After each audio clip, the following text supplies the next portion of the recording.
From the new Bungou Stray Dogs movie to the return of Kiki's delivery service, I'm your host, Anime Sam, and this is AniNews.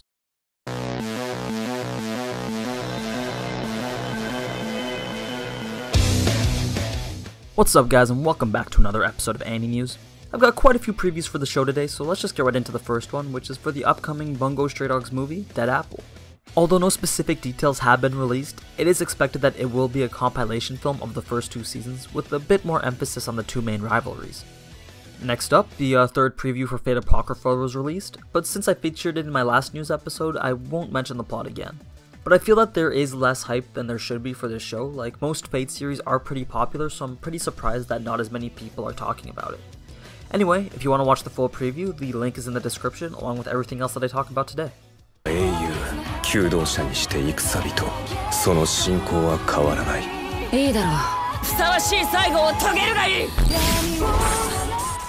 If you weren't impressed with the animation from the Fate Apocrypha trailer, well, here's something that should be up to your standards. Here's the first full preview for Katsugeki Toku no Embu by Ufotable, and just as you'd expect with any Ufotable production, it looks fantastic. Purely visually speaking anyways. And in case you didn't already know, this show is about people being sent back to the samurai era of 1863 Japan to alter the course of history. So whether it's actually a good show or not, we'll have to watch to find out. If nothing else, at least there'll be a little bit of eye candy.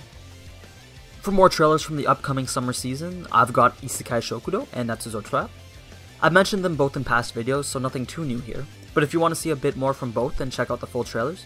We did get to see a lot more of what to expect from Isekai Shokudo, but it looks exactly as how you'd expect a show about a restaurant to another world would.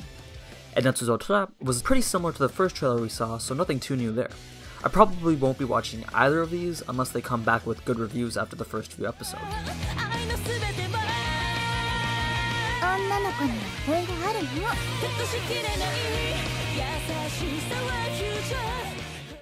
Alright, now hear me out on this one. I don't think the trailer does a very good job of showcasing the potential of this show. This is Vatican Kiseki Chosuken. It's a mystery drama about two investigators from the Vatican that determine the credibility of miracle claims across the world. I'm always up for a good mystery, so if this is some episodic Scooby-Doo type shit, then maybe I'll give it a watch.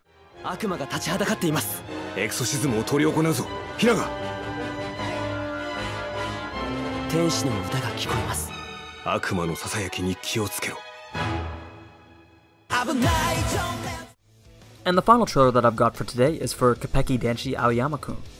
You know, that soccer one with the main character who's not your typical go-hard, but instead a clean freak? Yeah, I guess that makes the show a bit unique in its own way.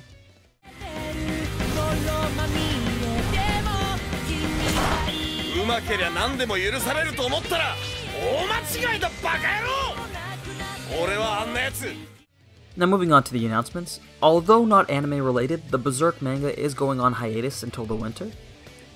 We got this visual for the Haikyuu compilation film, Concept no Tatakai.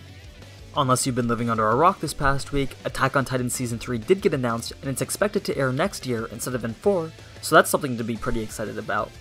At the recent Annecy 2017 event, a third season for Knights of Sidonia, as well as a part 2 for the Blame series was announced. No Guardian will be getting a second season in early 2018, and finally Netflix announced a new series called DevilMan Cry Baby. And now I know that I haven't done the featured segment in a while, so I figured I might as well include it in this episode. And what I have for you today is the return of Studio Ghibli's Kiki's delivery service. Although it's nothing more than a 30-second commercial for Nissan's Hungry Day campaign, if you're a fan of the 1989 film, I'm sure you'd be happy to see a grown-up Kiki. The link to the full ad is in the description, so go check it out if you're interested. Spoiler alert though, she does confess at the end. And that's it for today's news episode, guys. Tomorrow's going to be another Manga episode, then I'm not quite sure what I'll do after that. Also, Anime Expo announced that there's going to be a screening of Violet Evergarden, so you bet that I'll be going to see that. And when I get back, I'll definitely give you guys a review on what I saw. Anyways, as always, thanks for watching, and if you enjoyed this type of anime news content, then you already know what to do. So until next time, ciao!